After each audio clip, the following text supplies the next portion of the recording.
It's been a hell of a week, hasn't it? I mean, my birthday was on Monday, but what followed as we entered into Mercury retrograde was some high end fuckery.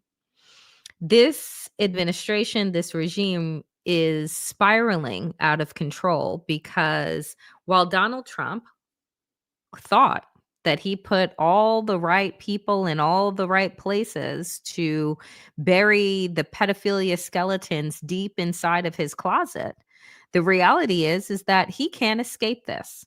And it continues to show its disgusting, grotesque, despicable, abusive head every few months. And so, we're going to unpack where we are as the House is set next week, supposedly, to cast a vote on the release of the files. And while that will be pretty much pageantry to some extent, because it's unlikely to pass in the Senate, what it will signify is that MAGA seems to be crumbling right before our eyes. And I, for one, am absolutely ecstatic. Welcome to the Danielle Moodie Show, dear friends. I am so happy you are here. Happy Thursday. Let's get into it.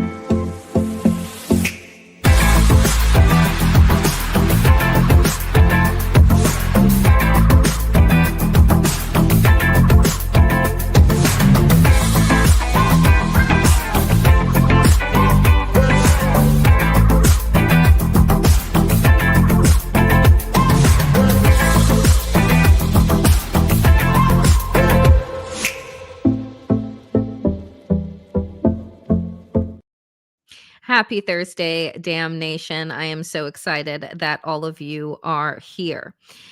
I will say this. I did a post, a short video earlier today where I stated unequivocally that what the Jeffrey Epstein Trump saga shows me is how much this society will tolerate from powerful, wealthy men and how much they could give a shit about women and girls.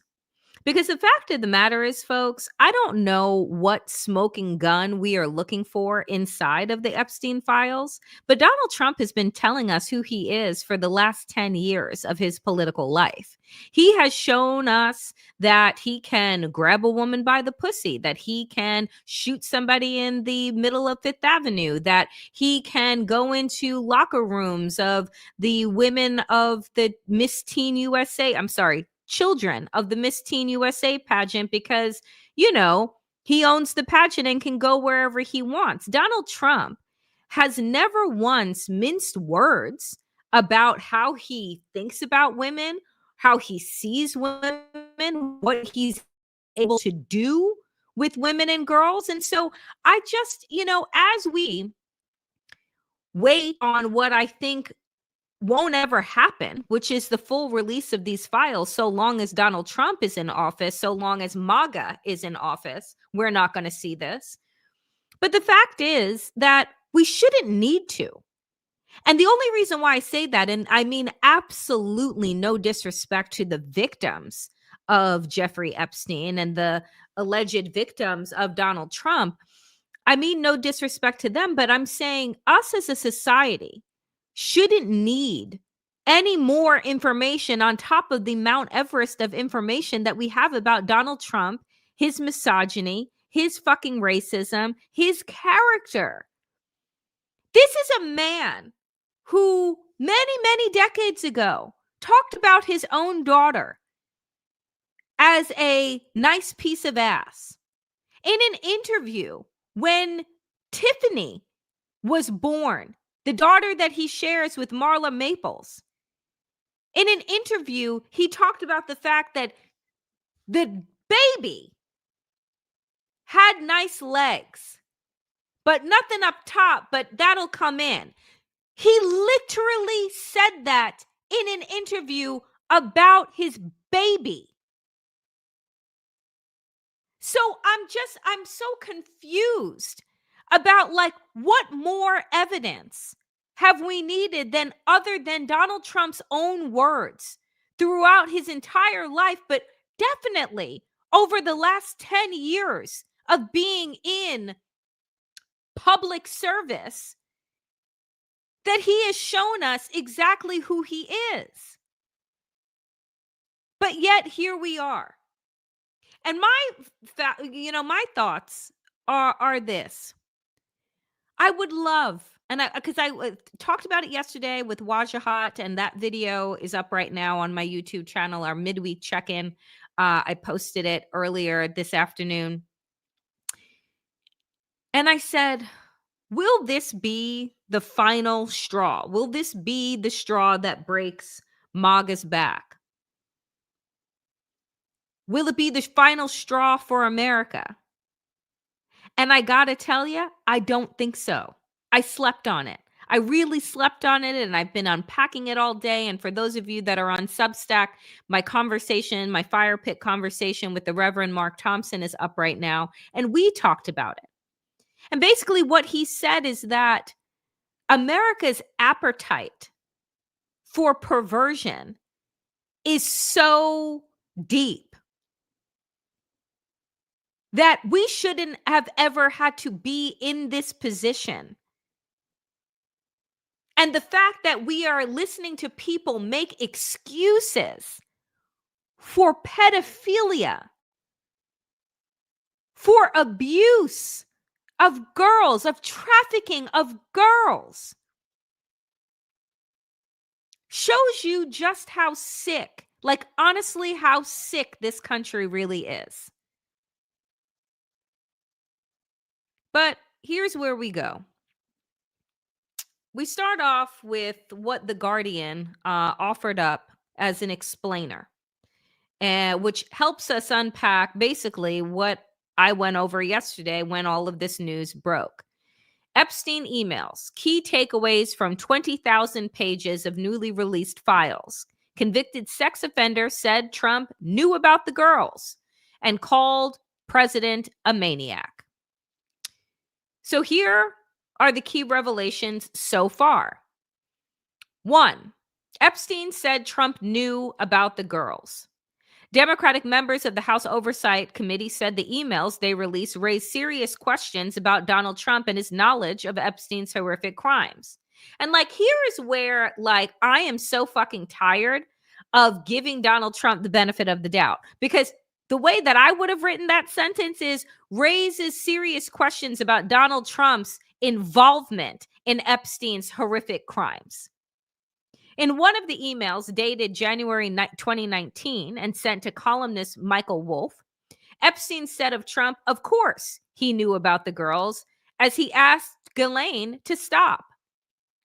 Trump has previously suggested that Epstein stole young female staffers whom he hired away from the president's Mar-a-Lago country club. But let us be reminded of the language that Donald Trump actually used, which is that Epstein stole property from me.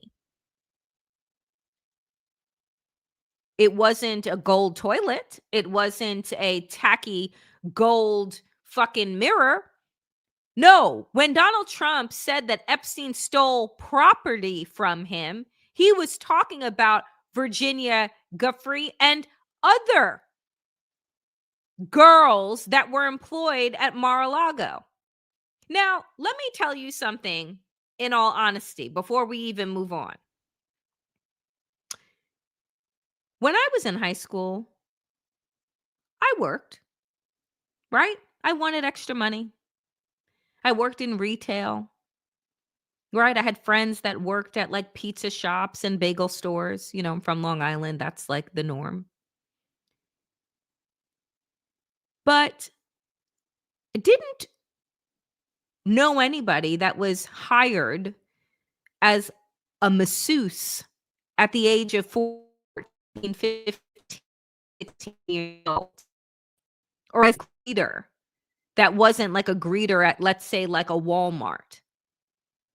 So the question that we should also be asking ourselves is, Why was Donald Trump hiring like underage girls to work at Mar-a-Lago?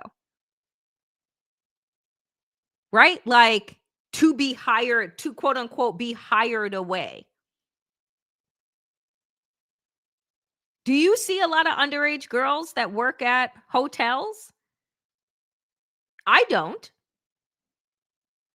right? None of the places that I travel to and see in this country around. So again, like the idea that we just find this to be the norm and not questionable behavior from jump, again tells you the carelessness with which we treat girls and women in this country. So I'll go on. Epstein's former friend and aide, Ghislaine Maxwell, is now serving a 20-year prison sentence for sex trafficking, including procuring girls to be sexually abused. The number two takeaway, according to The Guardian, of the over 20,000 documents released yesterday by the House Oversight Committee. Number two, Epstein saw Trump as a, quote, dog that hasn't barked. In another 2011 email, Epstein alleged to Maxwell that Trump had spent hours with one of his victims, but had not spoken about it. I want you to realize that that dog that hasn't barked is Trump, said Epstein. In her reply, Maxwell says, I've been thinking about that.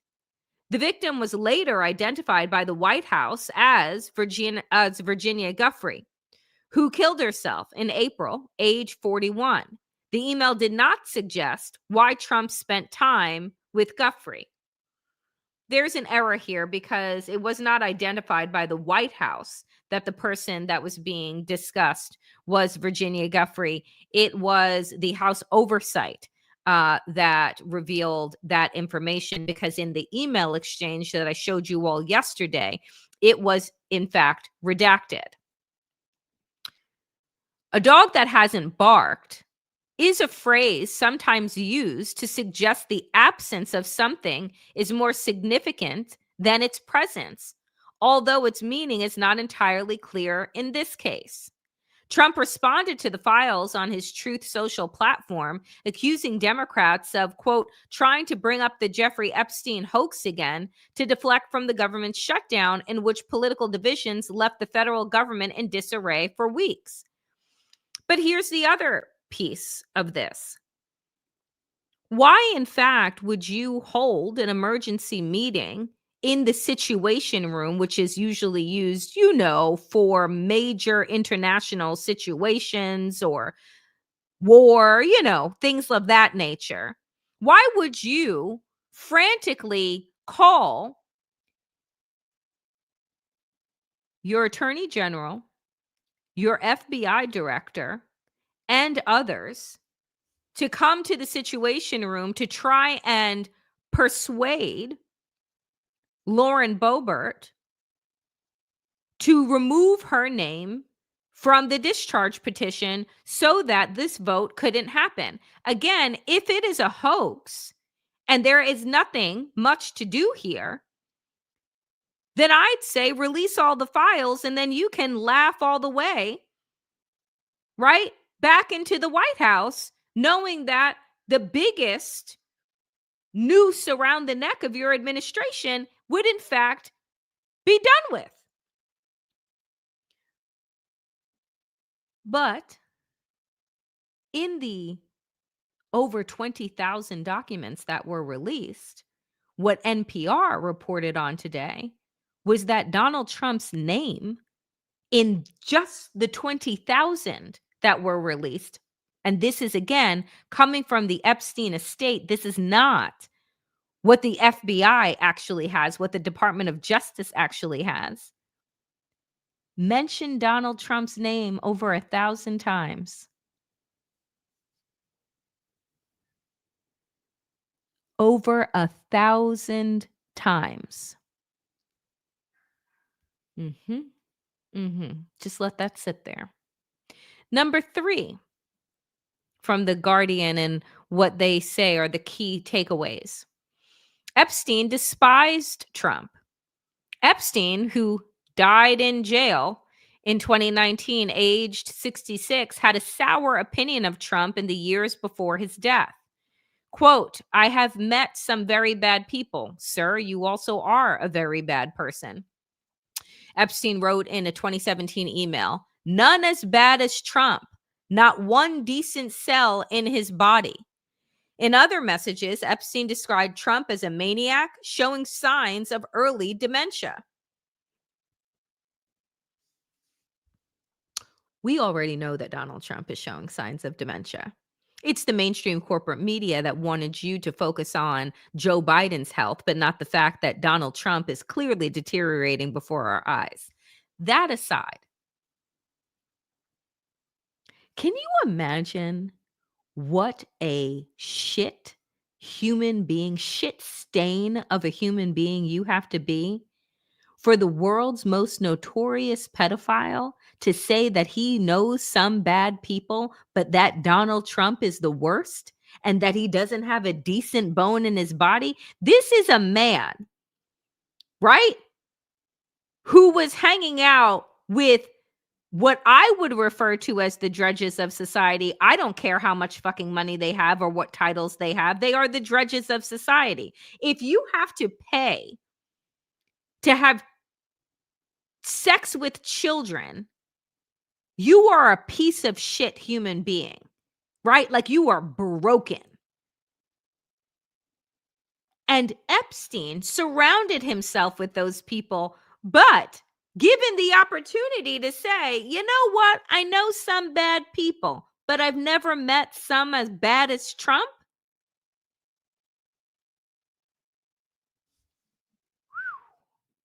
Not great. Not great. Number 4, Andrew kept ties with Epstein longer than previously thought. The emails have cast further doubt on Andrew Mountbatten Windsor's account of when he cut ties with the child sex abuser, as well as his denials about meeting his accuser, Jeffrey. In March 2011, 4 months after he later claimed to have ended his relationship with Epstein, the former prince wrote to him and Maxwell saying, I can't take any more of this, in response to allegations put to him by the Mail on Sunday. Another email from Epstein in 2011 appears to corroborate the veracity of a photograph of the then Prince Andrew holding Guthrie by the waist in 2001 when she was 17.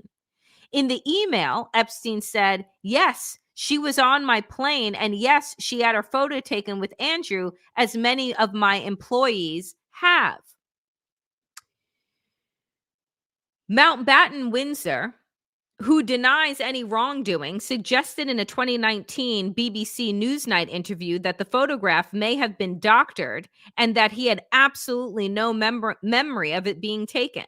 In her posthumous memoir, Guthrie alleged she was forced to have sex with the former prince 3 times.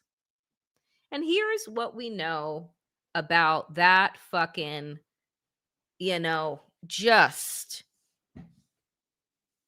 shit royal family is that the queen, before her death, did everything in her power, which was a lot, to cover this up for the former prince, to try and make all of this go away. And it is not now until her death and the fact that this story just keeps getting worse and worse and worse for the former prince that he was finally stripped of his title, finally kicked out of his royal lodging. But it's not as if he's in jail or standing trial. He's a fucking wealthy white former royal that still has the protections and the trappings thereof. So really, what did he lose? Oh, he's humiliated in the public? Okay. You paid to have sex with a teenager. You paid to have sex with a fucking child. And you use the power of your royal ties in order to make it go away and have her investigated. As I've said before, I don't care who these men are. I don't care what party they are a part of. I don't care what fucking industry they are in. If you have been in conversation, plenty of, and linked to entertainment with Jeffrey Epstein, you should be investigated. You should be tried. And as far as I'm concerned, you should be fucking convicted. Because there's no way that you're traveling in these circles and you can just feign fucking ignorance that you didn't know what Jeffrey Epstein and Ghislaine Maxwell were up to. And then if you are going to feign ignorance, then like you shouldn't be in the positions of power that you have because you have no fucking discernment or integrity. Just disgusting. And then lastly, number 5. Emails put Trump biographer Michael Wolff in the spotlight. And like I said yesterday, Michael Wolff can go to fucking hell. Okay? And why do I say that? Because there used to be a time, and now it's just, I don't even know how many decades ago, the fourth estate of journalism sold its fucking soul to the devil. And by the devil, I mean the corporate oligarchs, and gave up its responsibility. But Michael Wolff now wasn't just a author. He wasn't just a reporter. He's not just a biographer. No, he was a fucking strategic advisor for Jeffrey Epstein and how he could utilize his relationship with Donald Trump for his own help, right? For his own convenience to try and get himself out of trouble. Or it's like, oh, now is the time that we can get him, says Michael Wolff a month before the presidential election. Or you can hold on to it and then he'll owe you a great deal of debt.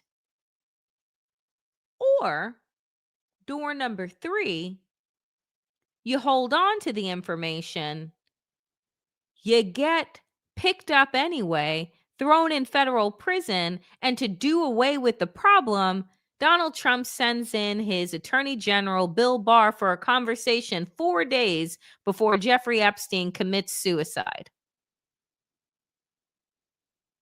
Michael Wolff is complicit.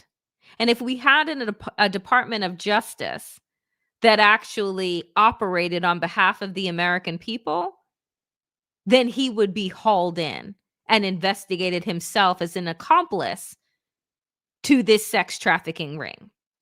Nonetheless, Michael Wolff has written 4 books chronicling Donald Trump's political career, including his 2018 bestseller, Fire and Fury, Inside the Trump White House, which drew pushback from the administration. So just once again, these quote unquote journalists are making bank on the knowledge that they are sitting on until it reaches really epic proportions. And then they're like, ooh, let me get a book deal out of it.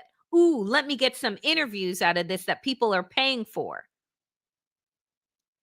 And folks want to tell me today, when I said that on a live, that, oh, there's a big difference between Michael Wolff and Bob Woodward.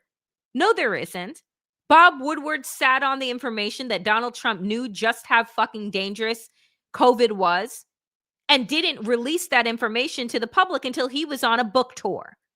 Michael Wolff has been sitting on thousands of hours of fucking conversation with Jeffrey Epstein that he could have released at any goddamn time leading up to the 2016 election. But instead of doing that, he wanted to hedge his bets, just like Epstein did. How can it be used for our fucking benefit? Michael Wolff was not an author or a journalist. He's a fucking grifter that attached himself like a barnacle to a wealthy, rich, powerful, connected man, Jeffrey Epstein, who was also connected to the man that was going to become the president of the United States. And he attached himself like a barnacle to the fattest whale that he could. He's a piece of shit. My aside. Those are my thoughts on Jeffrey Epstein. I don't even have to go through the rest of this on Michael Wolff, because I honestly, like, the way that Michael Wolff is even being spoken about is just, to me, so fucking gross. As if, like, oh, well, Michael Wolff, like, he has all this investigative information, blah, blah, blah. You're a fucking criminal. And you should be spoken about as a fucking criminal, because that's what you are. You knew what Jeffrey Epstein was doing. If Jeffrey Epstein is telling you, oh, Donald Trump knew about all the girls, that means you knew about all the girls too, Michael Wolff, before he was locked up and put in handcuffs. So no, not only are you not even a good fucking citizen or good human being, you're a shitty fucking journalist. And I'm so tired. I'm so fucking tired of these people getting to continue to make money off of how vile they are. People always say, oh, it doesn't pay to, like, oh, be bad. Yeah, it does. Look fucking around you. What, like, messages do we send to young kids? Like, I don't have children, but I wonder what messages people send to young kids now. Like, be good, you want to be a good, why? This is why when you ask the young, what do they want to be? They want to be a fucking influencer. They don't want to be a doctor. They don't want to be a lawyer. They don't want to be an engineer. They don't want to be a public servant. They want to get famous and get fucking paid. And I wonder why. Because that's what we celebrate and worship in this fucking country. And that's how we got Donald Trump.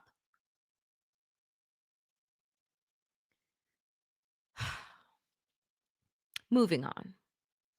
So the White House is now utterly rocked by the news of today. So much so that Donald Trump, before I came on air, was signing some fucking executive order to protect vulnerable children. Like, they thought that today was the day that Donald Trump should sit down at the Resolute desk with his fat fucking hands, signing an executive order about the protection of kids in foster care and talking about vulnerable children. Like, how fucking stupid do you think we are? It's the absurdity of it all. Oh, this'll smooth it over. Really?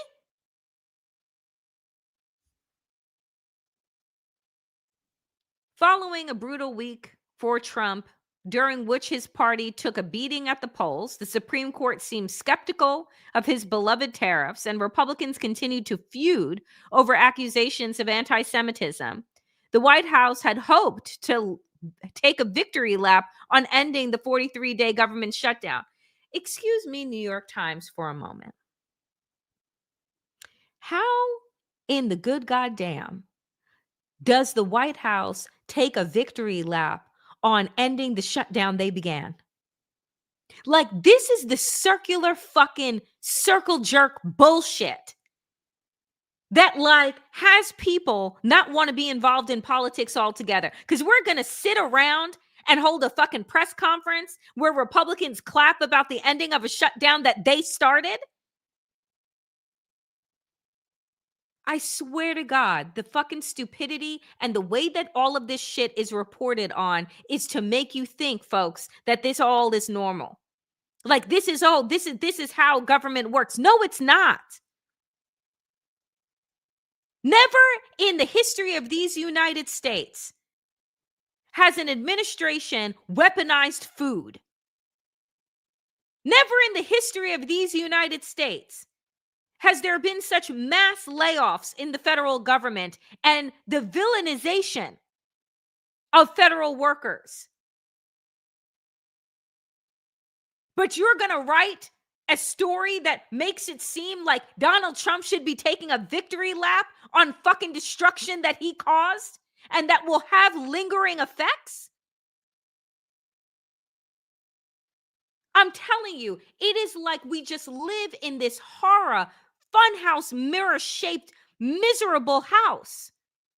And none of us can seem to find the exit.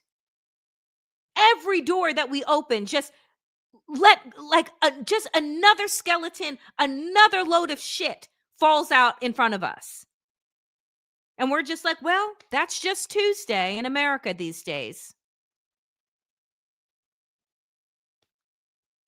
The fresh wave of chaos has knocked the administration on its heels. The president lashed out at Republicans on social media. Some House Republicans are under pressure to withdraw from the effort to bring the matter to the floor. And White House Press Secretary, bobblehead, Carolyn Leavitt, blamed the media. And I won't even bother you with what she said. But instead, I want to tell you what Ro Khanna and Massey said in an interview on CNN.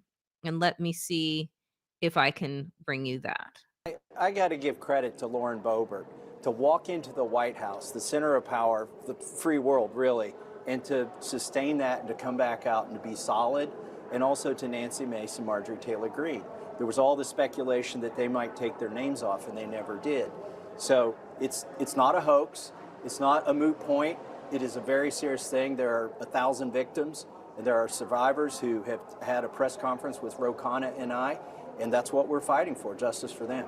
Did y'all talk to them at any point during this, as the White House was making clear they were targeting these members? I talked to them. I don't want to say which one I had this conversation with, but one of them was told, we can't let Massey have a win. How petty is that? I mean, this is more than about political wins. It's about getting transparency and justice, which, by the way, this administration promised. You have the Vice President, J.D. Vance, you have the AG, you have the FBI director. They've all done a 180 on this. So the White House said to one of these members that they didn't want you to have a win here. I mean, at the end of the day, this isn't about Massey. But the fact is Boebert, Greene, and Mace didn't fold. Boebert was called into the Situation Room, as I said at the top. She was called in and threatened. She was threatened. I mean, let's just call it what it is. Donald Trump called her over to the White House to threaten her, right? And it didn't work. She said, nah, if you got nothing to hide, then release the files. So now Trump is grappling with an economic and foreign policy agenda that stands to be entirely upended. He is confronted with a public that does not believe he has improved their financial situations because they live in reality. The issues on which many of them voted to elect him. And his party is deeply divided over what to do with Carlson's podcast interview with Holocaust denier Nick Fuentes and the defense of it from the leader of the storied Heritage Foundation, a conservative think tank. Basically, let's just be clear that MAGA, which we all thought was impenetrable, is fracturing. It is splintering over so many issues, right? Like, they don't like Nick Fuentes because he's an outright white supremacist, but they love Stephen Miller, right? Like, they don't like Tucker Carlson anymore because he's not suckling Donald Trump the way that he did on Fox. But they're all still cut from the same white supremacist, patriarchal, misogynist, fucking racist cloth. They just want you to believe that there's some nuance, there's some difference between them. There isn't. There's a reason why the Republicans have all of these fucking slime balls inside of their tent. Because racists find comfort there. Because rapists find comfort there. So what does that say about you? If the home that you created brings in all of the deplorables, then you may want to ask yourself, What the fuck have I done here? So don't get it twisted like, oh, well, Nick Fuentes is really bad, but Tucker Carlson is okay. No, the fuck they're not. If I was on fire, neither one of them would spit. Because to them, it'd just be another black queer woman that we don't have to worry about. The thing that I can respect about the outright racists in their parties is that they don't give a fuck, and they don't have any pretense of pretending that they are any better than who the fuck we know them to be. So I'm like, miss me with the, oh, well, there's just this drama around Fuentes and Carlson. Give me a fucking break. Nonetheless, this is the thing. Before we move on, I gotta say about mainstream corporate media again, and who gets to decide what stories are told and what isn't. So here is one of the emails between Epstein and a financial reporter at the New York Times. He says, now everyone coming to me thinking I have juicy info on you and Trump because of this. And here was the quote. I've known Jeff for 15 years. This is Donald Trump saying this. Terrific guy. Trump booms from a speakerphone. He's a lot of fun to be with. It is even said that he likes beautiful women as much as I do, as many of them are on the younger side. No doubt about it. Jeffrey enjoys his social life. Jeffrey Epstein's reply to Thomas Landon, would you like photos of Donald and girls in bikinis in my kitchen? Yes! Exclamation points. When we met, Marla Maples was pregnant. I don't know what this is. I also sent him $10,000 of baby food. The Hawaiian Tropic girls all have photos. He was the judge. Again, these are people. Landon. Yeah, send me the pictures of Donald Trump with these young girls. And I'm certain that these are men that are writing about Donald Trump being this great businessman and, oh, blah, blah, blah. He's going to be a really good president on the economy. And this is the type of shit. Like, and also, just aside from like the email dump, not a genius in the fucking bunch. The emails, incoherent, grammatically incorrect. They look like they were written by 10-year-olds, not the supposed captains of industry. Just, you know what? We need to retire the word fucking genius. We need to stop worshiping the fucking wealthy because it is a sickness. It truly is a sickness that has been perpetuated by reality TV, which is how we ended up with a reality TV fucking president. Oh, and it gets worse.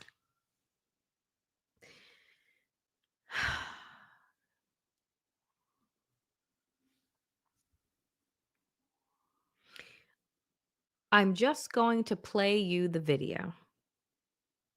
Then I'm going to read it. And then we can discuss why Megyn Kelly is currently getting eviscerated on social media. I want you to listen to it in her own words so that you don't think that I'm misconstruing anything, things were taken out of context. You listen and you be the judge. For Epstein, I've said this before, but just as a reminder, I do know somebody very, very close to this case who is in a position to know virtually everything. Not everything, but virtually everything.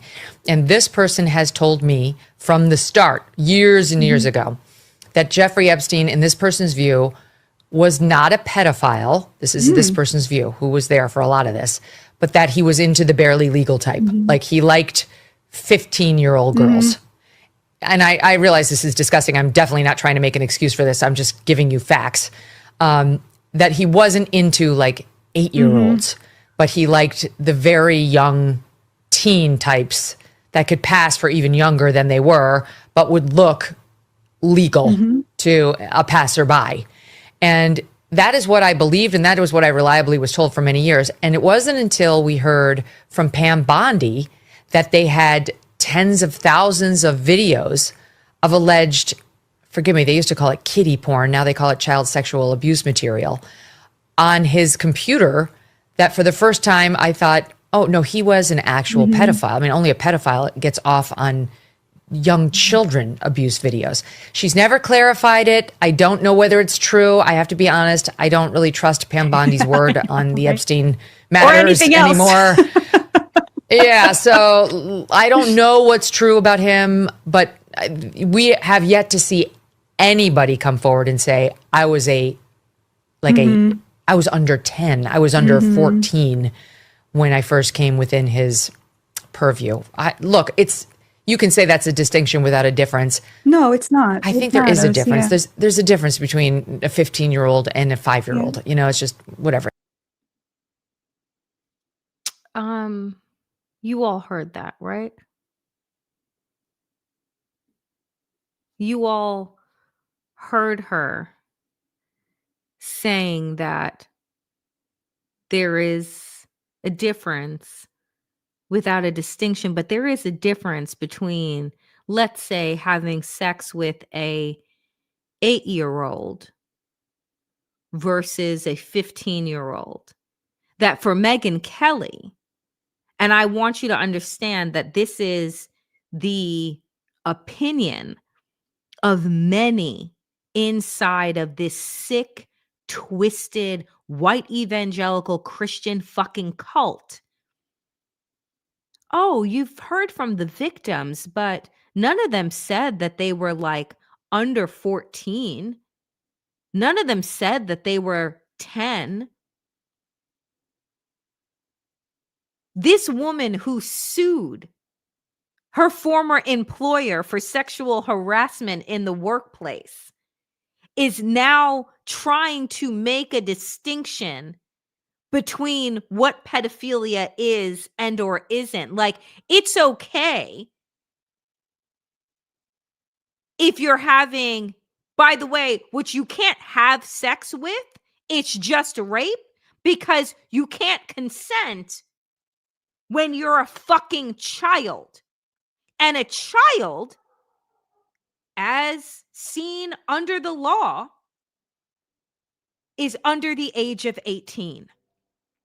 And as I said yesterday, if you have teen following your age, you are a fucking child, which means that 18 to me and 19 to me is a child.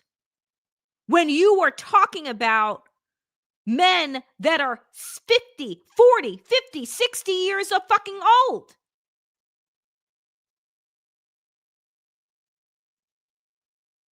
Megyn Kelly actually on air said, well, you know, there's a big difference between sex with, let's say, an 8-year-old and a 15-year-old.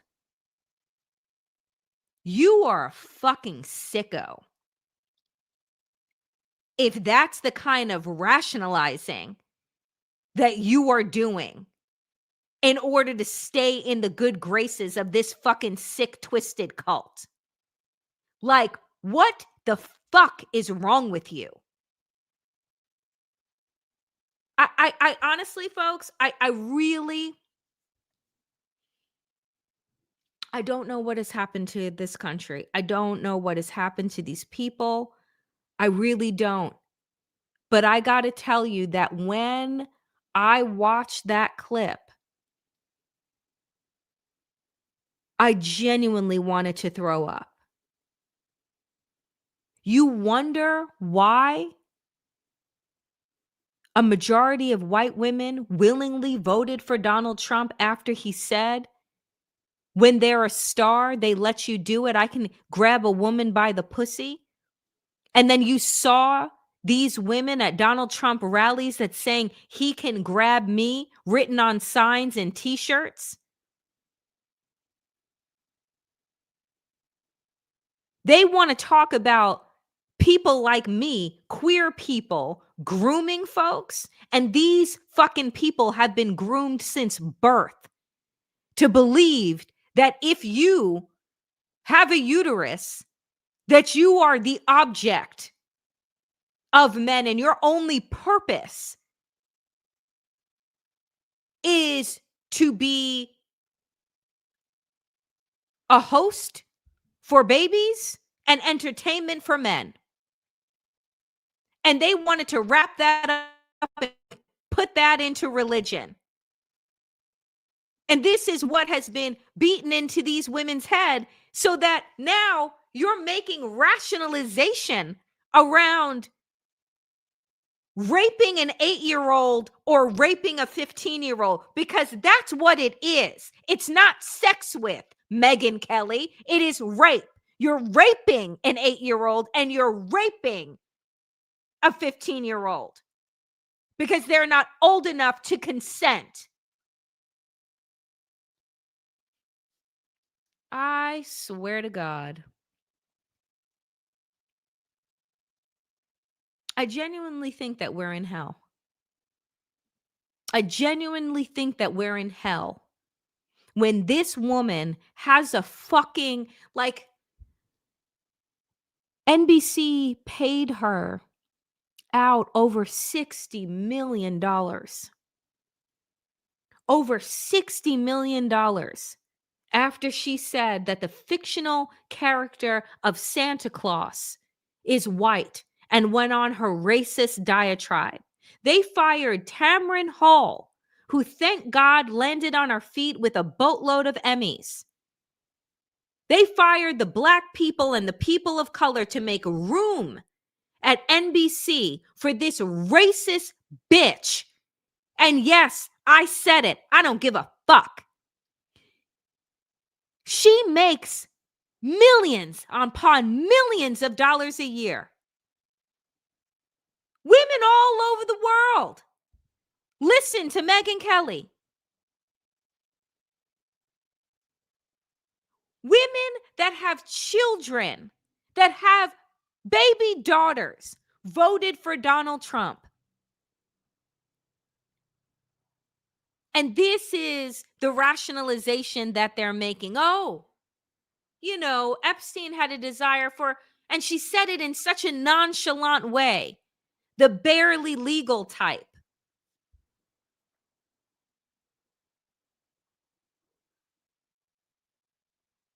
You don't get to be more of a piece of shit than that. But I got to tell you, as an independent media professional, that it honestly makes me want to throw my computer against the wall and break my microphone and just say, fuck it to this type of work, because it is people like her that will always get the millions of subscribers, the millions of dollars, and they are the most fucking wretched. And honestly, I will tell you, as somebody who has worked on Capitol Hill, been a teacher, worked for nonprofits, worked in movements at think tanks, I've always resolved myself to the fact that, like, I was never going to be rich, because I didn't go into these careers to be rich. I went into public service to be of service. But it really grates my fucking nerves that people like Megyn Kelly and Joe Rogan, these fucking empty shells, these idiots, are the ones that rake in all of the money, the ones that America says they, you know, want to hear from and listen to. And then we want to look around and wonder why our society is so sick when these are the people that are being amplified. And the rest of us are being told, the ones of us, you know, that have talent and resumes, that we're just DEI hires. and have nothing of value to provide? Yeah. Some days I'm just sent over the edge. Meanwhile, where is Donald Trump in terms of his poll numbers? Well, water on basically every single issue he ran on in 2024. But the Epstein files, the Epstein case, are especially dreadful for him. What are we talking about here? Well, let's take a look at Trump's Senate approval rating on the issue. Look, they're all in red. They're all in the negative territory. But on immigration, he's 5 points underwater. Foreign policy, 8 points. Trade and tariffs, he's 17 points. The economy, 18 points. But look at the Epstein case. He is 39 points below water on the Epstein case. His net approval is 39 points in the negative. My goodness gracious. What Donald Trump has been selling on the Epstein files, the Epstein case, the American people, simply put, have not been buying at all, Sarah Seidner. All right. So is there any sign that things have gotten better since there have been some things that have been released? Yeah, okay. Although released by Democrats. There have been some things that have been released. Donald Trump has been trying to make some sort of case saying that, the folks don't necessarily care about it. But take a look here. Approve of the Trump admin on the Epstein case in early July, right when you had those DOJ droppings, right? It was 17%. Look at where we were by late September, the latest poll I could find it. 20%. We often talk about Donald Trump having this floor, right, of at about 40%. On this particular issue, he is less than half the level of the supposed floor. There is just nobody in the electorate who is buying this. They do not like the way that the Trump administration has been handling this case one iota. Republicans have generally said they like what Donald Trump is doing, generally speaking. How do they feel about the Epstein case? Okay, so you see, approve of Trump on the Epstein case. This is overall, right? And you see 17%, you say 20%. That is way below the 40% floor that Donald Trump supposedly has. How does that possibly happen? It's because of Republicans. Because look at this number. Okay, Republicans who approve of Trump's job as president. 87%. That is basically in line with the long-term average, 85, 90, 95%. But look at the Trump admin's job on the Epstein case. Just 45% of Republicans, less than half of Republicans are even buying what the administration is telling. Look, we're not necessarily sure whether or not this case has moved the ball on Trump's overall approval rating, but I can tell you that the more that this case is in the news, the worse it is for Donald Trump, because simply put, it is his worst issue by. and I'll tell you this. I swear to you, and I ask this all the time, because I would love to ask those 87% of Republicans, what exactly has Donald Trump done in the last 11 months? What has he done that is so good that you approve of? Was it the illegal deportation of people? Is it releasing these white supremacist terror troops into people's neighborhoods and tear gassing children? Is it the fact that now you pay more for pretty much everything from butter to a fucking car? Is it the fact that every economist has told us that we are just, months away from a depression? Like, what is it that Donald Trump is offering that would have 86% of Republicans say he's doing a good job when everything in reality points to the contrary? Do you think that, as an American, I want Donald Trump to fail? No, I don't, actually. Because his failure fucking rolls downhill like shit on the rest of us.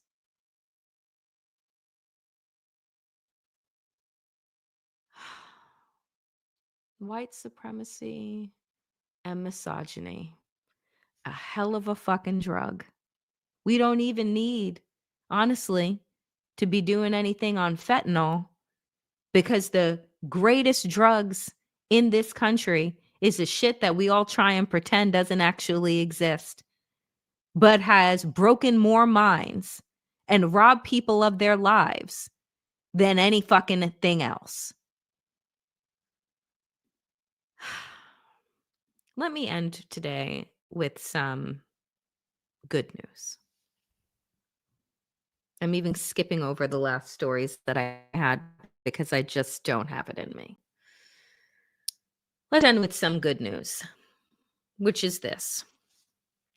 Katie Wilson, a political newcomer, is elected mayor in Seattle. Miss Wilson, a self-described socialist, joined the race after Mayor Bruce Harrell opposed taxing high-income residents to finance construction of new housing. Here she is. Katie Wilson, a community organizer and first-time candidate who pushed for higher taxes on the wealthy, will be Seattle's next mayor, unseating the incumbent, Bruce Harrell, who conceded on Thursday following one of the tightest elections in the city's history. Ms. Wilson's election is a Pacific Coast victory for progressive Democrats that matches Zoran Mamdani's rise in New York. Ms. Wilson, 43, is a Pacific Northwest avatar of the generational and ideological shifts rocking the Democratic Party. She lives with her husband and 2-year-old daughter in a rented 600 square foot apartment, does not own a car, and presented herself to voters as a champion of people, particularly millennial and Generation Z voters who expect to spend their lives struggling to do as well as their parents did. Partially, what we are seeing is just the impact of big tech money in our city, said Eddie Lynn, an assistant city attorney who won a seat on the Seattle City Council last week on a platform focused on liberal solutions to a lack of affordability. We are growing so fast, certain people are getting paid very well, but that wealth is not making its way to the rest of the community. Voters in Washington state cast their ballots by mail, not in person, and ballots that are returned earlier are counted before those that are cast at the last minute. Early counts in the race showed Mr. Harrell ahead comfortably, but as the counting progressed, Ms. Wilson caught up and overtook him. Historically, younger and more progressive voters have tended to vote and have their ballots counted later in the process. By Wednesday night, she had a lead of just 1,976 votes out of 275,913 cast. Large enough margin to avoid a mandatory machine recount under state election law. So when folks want to tell you that voting does not matter, that all politicians are the same, here comes this new flock of Democratic socialists that are talking about the actual kitchen table issues that people give a shit about, that aren't living up in mansions that are paid for by donors and big pharma and big oil, that aren't doing insider stock trading. She's living with her partner and her kid in a 600 square foot rented apartment, which means that you understand the needs of the average fucking person that is struggling to pay rent right now as it skyrockets everywhere. There isn't a place in this country where, given what the average salary is, that rent is not manageable. That the fact, and I say this all the time, particularly for people that have kids, this is the first time in this country's history that children are going to be worse off than their parents and their grandparents were. And we have got to ask ourselves why. There were wealthy people back in the day, but guess what? We capped what it was that they were able to extract from the average worker. Right now, the fucking CEO of Starbucks makes 6,666% more than the lowest worker at Starbucks. How the fuck is that okay? And now you have Jerome Powell, the Fed chair, talking about the fact that, yeah, The AI monster is here. There are just no new jobs that are coming. And the jobs that people have in middle management are being scrapped so that the CEOs and the shareholders can make more money and now not even have to deal with managing people while they fuck up our environment with these data centers that are taking up land and using fresh water in order to cool it. So the next crisis coming, our access to fresh water, because the robot will eat first.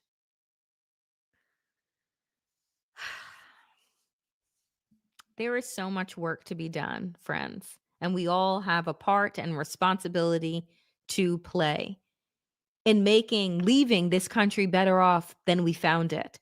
And right now, I would say we're doing a shit job.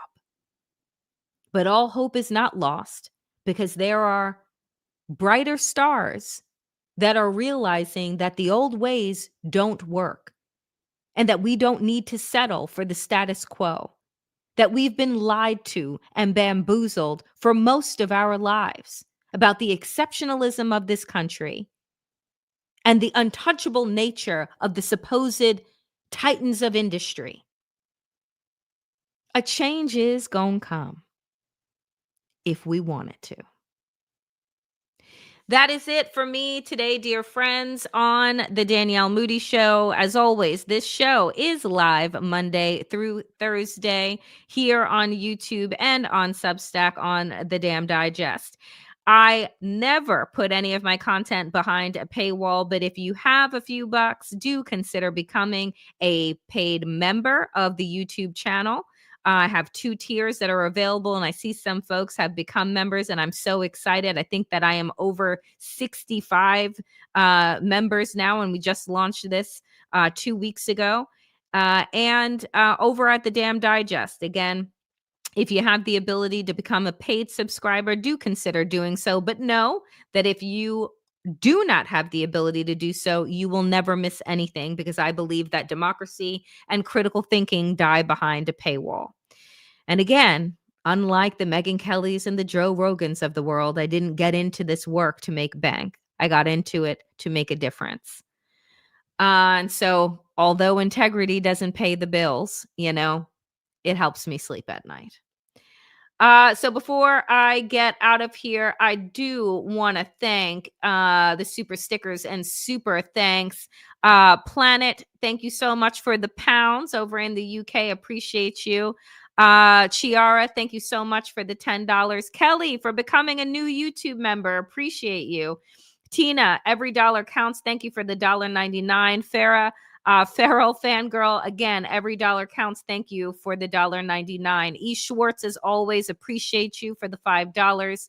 Jackie, for the $5. Yvonne, for the $9.99. Thank you so much. Pass the Joint Podcast for the $4.99. Chiara, again, coming in with 10. Appreciate you. Matt, thank you so much for the $20. CT, $9.99. Thank you. Corey for $4.99. Henry for $20. And Kristen for your $2. I thank you guys so very much. And Susan, again, my God, appreciate you for your $10. Folks, Democracy-ish will be live tomorrow, I believe, at 12 p.m. Eastern. Over the weekend, as always, I put up new videos and content, so do make sure to hit like, comment, and subscribe. Hit that bell so that you never miss a video or a live show, and also help the algorithm fairies get this channel into more people's feeds. So please do like, comment, and subscribe, and share across your platforms. It all matters. And thank you, Susan, as always, for being a kick-ass moderator. The Danielle Moodie Show will be back on Monday, 5 p.m. Eastern. Until then, I will see you guys tomorrow at 12 p.m. Eastern for Democracy-ish. And a reminder, head over to my Substack. I have a great interview that is up right now with the Fire Pit with the Reverend Mark Thompson, the host of Make It Plain, and a good friend of mine. As always, dear friends, power to the people and to all the people power. Get woke, stay sane. And in these extraordinarily dangerous times, dear friends, do stay safe. Have a fantastic weekend. And I will see you back here tomorrow, 12 p.m. and on the Danielle Moodie Show, Monday, 5 p.m. Eastern. Be well.